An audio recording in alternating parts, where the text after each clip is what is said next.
Speaking of augmentations, But Jay- didn't ask for this. oh wow, I didn't ask for this. I'm Adam Jensen. How's that voice? Jay, Yeah. what do you give it? Jay doesn't like it.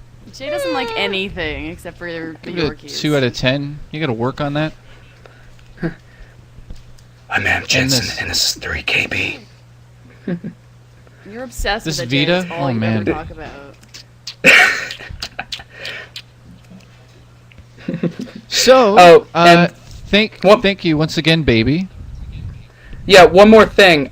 Jason and Mike, Kat has already I've seen The seen it. Look, Rocketeer. there's a You woman two in the need to I go grew see up on it. it. I'm gonna stalk you on this soon.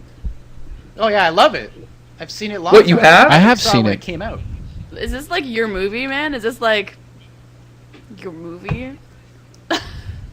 Let me tell you something. This film is, I don't want to go on anything here like a long story, but I remember when my parents bought me the VHS to it, and I didn't get to see it in theaters, but my parents bought me the VHS. I played it in, and do you remember the Malcolm scene by any chance? Can you be more descriptive than the Malcolm scene? Yeah. Yeah. Where he goes up for the first Test time? flight. Why is it called the Malcolm scene? Yeah. I would. Oh. Well, that's just the scene. I person gotcha, he's okay. saving. Well, spoiler, but. Yeah, I would rewind that scene like over and over and over and over, and then I'd watch the rest of the film, and holy bejesus. And I understand that some people have argued that the film is cheesy, and that maybe it's just, there are some cheesy lines, that maybe it's just not really up to par with other superhero movies.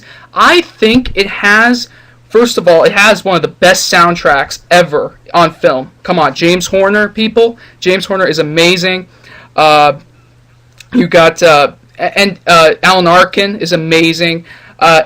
The guy who plays Eddie Valentino is incredible. It's almost this, it takes almost this take on the 1940s, and it does it in a really good way that I wished Captain America did. And I feel like I've been so into this that I have heard talks that there have been attempts to make a sequel, but unfortunately, because it did bomb in theaters, they did release the Blu-ray recently, which I do have, but I don't think there'll ever be a sequel. But oh my god, if there was a Basically, sequel, your favorite movie of all time. my brain would go. That was. I've watched a lot of movies, and yes. This is probably my favorite movie. I love so many movies, and my grandfather was a TV Hollywood screenwriter, so he gets like movies like all the time to watch, and he knew a lot of people like, what's his face, Roger Moore, if you remember him, Timothy Dalton, who's in Rocketeer, yes. And I'm trying to remember, there was someone else really famous. I think someone even today. I think he saw DiCaprio at a young age, which is like when they were filming Titanic and everything. So he got to talk to him when he was young. But he takes me to so many movies, and I just think that Rocketeer had such a powerful impact on me when it came to watching movies, and I love so many, but I probably would pick that one. There are so many amazing films, and it's so hard to pick. Like Katherine had a top 20 list. I probably would be in her boat. I probably couldn't come up with a top 5 because I would think about it and I'd be like, but I don't like this as much and even now. I would change Or those I things. like this movie way more. When I was that age, though, when you got that VHS yeah. tape, it was like Superman for me with Christopher Reeves, and like you said, the scene when he saved my scene was when he saved Lois for the first time. Like, who's got you? You got me. Who's got you? Like that scene with the helicopter. Like, so I watched that over and over again, so I know exactly what you mean. Yeah. Yeah, and that was probably. Kat, do you have a movie like that? In film, I think Jay said something. A moment like that? Overwound? Well, I was more girly when I was little, so like stuff from The Princess Bride and stuff. But like the fight scenes from Princess Bride, but it's a really girly movie. Ooh! It's a Star Wars scene in Episode 6. at the end with all the scene that you hate with the Ewoks. Mm-hmm. I love that scene.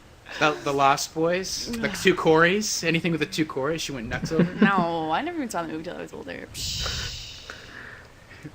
Yeah. Actually, you know what film I watched a million times growing up was The Burbs, and I know that Mike watched it as well, and it was kind of weird because we just recently found that out. Or Fight Club. You guys. So thanks for watched calling it how in, many sir. times? So many times. times. I love I've seen it a million. I don't even know.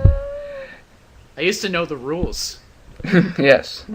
You know when you guys put up your review for it, that I had never heard of it before, and I saw the review, and it was one of the first ones I saw you guys, and I was like, oh, it kind of sounds like them just being nostalgic, like, oh my god, I remember this movie when I was younger. And then I watched it, and I was like, I should be pimp slapped by all of them. Not necessary. But yeah, that movie got me into films. I was like, wow, you can do this? I was like, holy shit, I gotta get into this. Yeah, definitely. So, Nice. I might call in and stalk you guys again soon. I feel like I'm going to wake up one morning and he's going to be there. Like, hi, Bye. it's time to die.